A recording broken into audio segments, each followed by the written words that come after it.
Colombianos, Gustavo Petro señala a Néstor Humberto Martínez de ser el abogado de esta red de corrupción en Odebrecht. Pues el presidente de la República afirmó que el exfiscal Néstor Humberto Martínez, quien exige una retractación, recibió una comisión de éxito por una decisión lograda gracias a un soborno a un funcionario. La Fiscalía General anunció 60 imputaciones por el caso de Odebrecht en Colombia. ¿Cuáles serán? Pero vamos a conocer por qué Néstor Humberto Martínez le pide a Gustavo Petro que se retracte. Mediante una carta, el exfiscal Néstor Humberto Martínez pidió al presidente Gustavo Petro que rectifique las menciones que ha hecho en sus redes sociales donde relaciona al exfuncionario con el caso de Odebrecht. Esto dice la carta. Tras varios trinos en los que el presidente Gustavo Petro menciona a Néstor Humberto Martínez y lo relaciona con el caso de Odebrecht y los sobornos del Grupo Aval, el exfiscal le envió una carta al jefe de Estado exigiéndole que rectifique las acusaciones que hace en su contra. En la misiva, Martínez señaló al mandatario colombiano de tergiversar los hechos y sus funciones cuando estalló el escándalo de la multinacional brasileña y su actuar en el caso. Incluso negó que haya sido el abogado de la red de corrupción en la Ruta del Sol 2. Es cierto que sí fui el abogado que tramitó el contrato de estabilidad jurídica por el encargo profesional que se me hizo en el año 2010, 6 años antes de conocerse que Odebrecht era una empresa corrupta. Fue en el año 2017, durante mi época de fiscal general, que se descubrió la existencia de pagos ilícitos a servidores públicos para impulsar este contrato, señores. Esto es lo que dice él, pero se le olvida que el señor Jorge Enrique Pizano a él lo nombró siendo abogado de Sarmiento Angulo y que aquí le comentaba todo este entramado de corrupción. Como que se le olvidó, ¿no? En el documento además menciona que no es cierto que el que denunció el entramado de corrupción fue el presidente Gustavo Petro en contrato de estabilidad jurídica de la Ruta del Sol 2, sino que según su versión fue el mismo ente judicial que descubrió el caso en el 2017, en el debate que se presenció con el jefe de Estado cuando aún era senador de la República, que se dio en el 2018. Increíble el cinismo de este señor. También dice que la investigación de Odebrecht lleva 10 años en el mundo entero. En Colombia, durante 3 años de su administración, los fiscales de conocimiento identificaron las principales líneas de investigación y recaudaron la evidencia más importante. Indagaron a más de 90 personas y mientras la justicia internacional hablaba de 11.5 millones de dólares en sobornos, dentro de los primeros 6 meses habían establecido que las coimas en el país de Colombia ascendían a 84.000 millones de pesos. Además de lo de Odebrecht, sentenció que el presidente Petro lleva a cabo un proceder de acoso sistemático. Oigan lo que dice, ya que no es la primera vez que lo nombra en forma negativa en una investigación tan grande. Incluso recuerda las declaraciones del mandatario en Suiza, donde aseguró que la fiscalía, en ese entonces liderada por Martínez, entrampó al desertor de los acuerdos de paz, alias Jesús Santrich, ¿no? Finalmente añadió que seguirá escribiendo la columna de opinión que se publica en El Tiempo, espacio en el que se ha hecho diferentes críticas y dejando en evidencia sus múltiples desacuerdos con el gobierno del presidente Gustavo Petro. Él dice textualmente: me anticipo a precisarle que seguiré contribuyendo al debate público desde mi columna de opinión que tanto parece incomodarle. Ay, este señor Néstor Humberto Martínez dice que él no tiene nada que ver con este entramado de corrupción, ¿no? Señores, poco a poco se sabrá la verdad y ojalá que no se le destape un escándalo más grande a Sarmiento Angulo y a su abogadito Néstor Humberto Martínez. Por otro lado, conocimos que Salvatore Mancuso fue nombrado oficialmente gestor de paz y no le gustó para nada a la procuradora Margarita Cabello. Ella preguntó, ¿quién le puede creer que sea gestor de paz? Pues ella aseguró que el ex paramilitar está eludiendo su responsabilidad con la entrega de la verdad sobre el conflicto. La procuradora Margarita Cabello criticó fuertemente la propuesta de que Salvatore Mancuso sea un gestor de paz en el gobierno del presidente de la República. Él dice, no ha querido venir al país y ha pedido su deportación a Italia. También está pidiendo decir la verdad que no dijo en la justicia y paz ante la JEP. Entonces, ¿quién le puede creer a este gestor de paz? Una persona que está eludiendo asumir su responsabilidad en Colombia, asumir su proceso y la orden de captura y quiere venir a ser gestor de paz. Esto es lo que dice la procuradora. Salvatore Mancuso no ha querido venir al país. Salvatore Mancuso tiene hoy vigente un proceso de lavado de activos en la justicia ordinaria. Salvatore Mancuso tiene una orden de captura y una petición de extradición. Salvatore Mancuso está pidiendo también decir la verdad que no dijo en justicia y paz donde debía decirla ante la JEP. ¿Quién le puede creer que sea gestor de paz una persona que está eludiendo a asumir su proceso judicial ordinario, a asumir la orden de captura? Ahora, ¿es gestor de paz de qué grupo? Más bien, que vaya y diga la verdad en justicia y paz, que venga y cumpla sus investigaciones por lavado de activos. Entonces ahí sí nos da credibilidad y legitimidad para que lo puedan poner en algún proceso como gestor de paz. Esto es lo que dice la procuradora.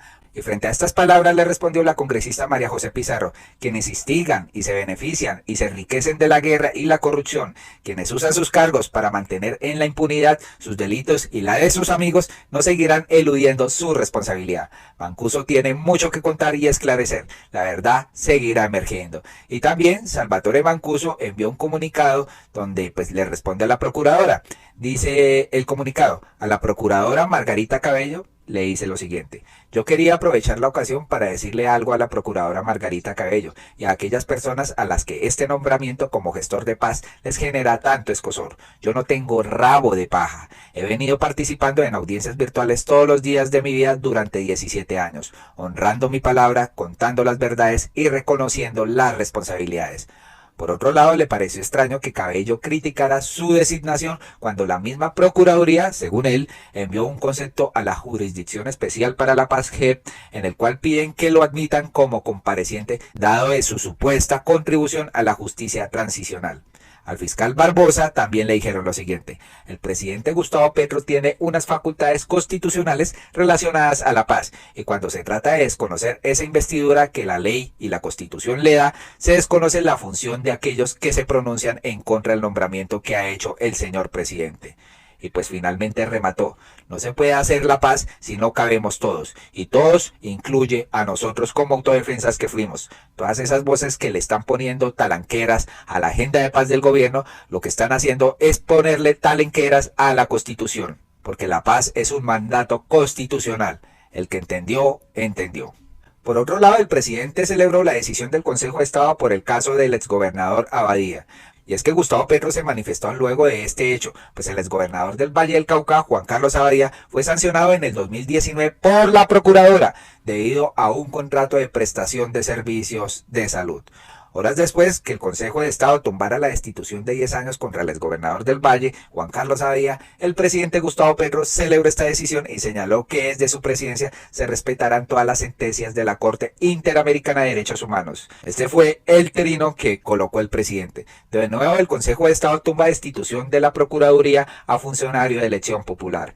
Mi presidencia respetará todas las sentencias de la Corte Interamericana de Derechos Humanos que son parte de nuestro bloque de la constitucionalidad y todas las sentencias de las Cortes Nacionales. A través de nuestro embajador en la OEA abriremos la discusión americana de ampliar la Convención de los Derechos de la Mujer, la Naturaleza y los Derechos Colectivos. Aceptamos la invitación del relator del Sistema Interamericano para la Libertad de Expresión e iniciar una mesa de trabajo para elevar este derecho y su responsabilidad a la Convención Americana. Esto le dio duro a la procuradora, señores. Primero, nombramiento de Salvatore Mancuso como gestor de paz. No le gustó ni poquito y ahora pues el Consejo de Estado falla a favor de este exgobernador Abadía. Y es que el exgobernador fue sancionado en el 2019, pues la procuradora decidió sancionar a Abadía debido a un contrato de prestación de servicios de salud que el funcionario había suscrito en la Secretaría de Salud Departamental el 25 de marzo del 2010. Entonces, tremendo, señores, otro caso donde el Consejo de Estado falla a favor de que la procuradora no destituya a personas elegidas por elección popular. Por otro lado, el presidente Gustavo Petro se pronunció frente a las marchas uribistas y pues también estas no resultaron tan nutridas como en otras ocasiones. Ya al parecer hay mucha gente que no les copia, señores, de salir a marchar porque sí o porque no. Pues Gustavo Petro se expresó en su cuenta de Twitter y dijo: nadie les impedirá marchar, pero yo marcharía no para impedir el cambio, sino contra la corrupción y la impunidad. Tremendo tuit, señores. Y pues Sebastián Caballero dice: la marcha de extrema derecha contra el gobierno del pueblo no son muchos, pero tienen garantías para manifestarse sin miedo a perder un ojo, sin ser asesinados por la fuerza del Estado o criminalizadas por la fiscalía política. Diferencia cuando el gobierno es democrático. Y pues acá está una fotografía de la marcha no tan nutrida. Celso Tete Crespo dice: salieron a marchar en apoyo a un banquero que pagó $80 millones a Estados Unidos para no ir a la cárcel por corrupto. La marcha de la mayoría del uribismo fue un fracaso total, sin embargo se le respeta su derecho constitucional a la protesta, ¿no? Muy poca gente se vio en estas marchas. Otro usuario dice: total fracaso, así está la Plaza de Bolívar a esta hora. Nadie salió a apoyar las marchas de la derecha. La gente ya no cree en las mentiras de sus medios de comunicación. El mismo Alfredo Mondragón, congresista, dijo: la marcha de las mentiras contra el gobierno del presidente Gustavo Petro es un fracaso. La estrategia de la calumnia para promover el odio se les está agotando a la derecha. Pero veremos de qué son capaces y si son capaces de cosas peores, ¿no? Les dejo el video para que no digan que es manipulación. 12:35 del mediodía. Miren ustedes, siendo el 16 de agosto a las 2:35, vean cómo está la Plaza de Bolívar. Para que no nos estamos manipulando la información. Prácticamente vacía de la gran marcha que convocaba Cabal. Cabal decía, y Miguel Uribe decía que con esta movilización iban a tumbar al gobierno, que por la baja ejecución presupuestal, que por supuestamente financiación ilegales de campaña, y como todas esas mentiras, así le responden sus propios fieles. No les asisten, vean. Para que dejen de ser mentirosas y avancemos en democracia. Tremendo colombianos esto. Y terminamos con la tremenda peinada que le pegó Gustavo Petro al senador Miguel Uribe Turbay. Resulta que Blue Radio publicó alarmante cifra, entregó el defensor del pueblo Carlos Camargo al presidente Gustavo Petro. Más de 380 municipios en riesgo alto o extremo de orden público de cara a las elecciones de octubre. Y pues Miguel Uribe publicó: regreso al pasado. Y miren lo que le contestó el presidente Gustavo Petro. Exactamente, senador. Santos nos dejó el país bastante pacificado con un ELN reducido, un clan reducido y sin disidencias. Y adivinen qué pasó. Alguien decidió hacer trizas la paz, usted, senador, decidió apoyar su gobierno y nos entregaron un ELN 4 veces más grande. Un clan del Golfo en 24 departamentos y con mucho poder dentro del Estado, y disidencias que casi reconstituyen los espacios armados de las FARC. Sí, señores, alguien llamado Iván Duque fue el que hizo esto. Le valió huevo seguir un proceso de paz. Le valió huevo, queriendo imponer la seguridad democrática de Uribe, que ya no funciona. Muy amables por escucharnos, esperamos que compartan esta información. ¿Qué piensan de esto que dice Néstor Humberto Martínez sobre Gustavo Petro, que tiene que rectificar que él no era el abogado de este entramado de corrupción, señores? Que él nunca supo nada y que él fue el que descubrió esto con su fiscalía en el 2017, cuando Pizano ya le había contado todo este entramado que se estaba haciendo. Increíble el cinismo. También, ¿qué piensan de que Mancuso le haya respondido a la señora procuradora Margarita Cabello, no? Que se ofende porque este señor es gestor de paz oficialmente. Y por último, ¿qué piensan de estas marchas uribistas que están convocando cada mes y que la gente ya se está cansando de estas mentiras? Porque pues estos medios alternativos abren el espacio para que ustedes se enteren como colombianos y no le crean a los noticieros como Caracol, que posiblemente mienten para perjudicar pues al gobierno, ¿no? Y llevar a la gente embarracada, salir a marchar por algo que no es cierto. Muy amables por escucharnos, esperamos que compartan esta información, se suscriban a nuestro canal y activen la campanita para uno próximo. Hasta pronto.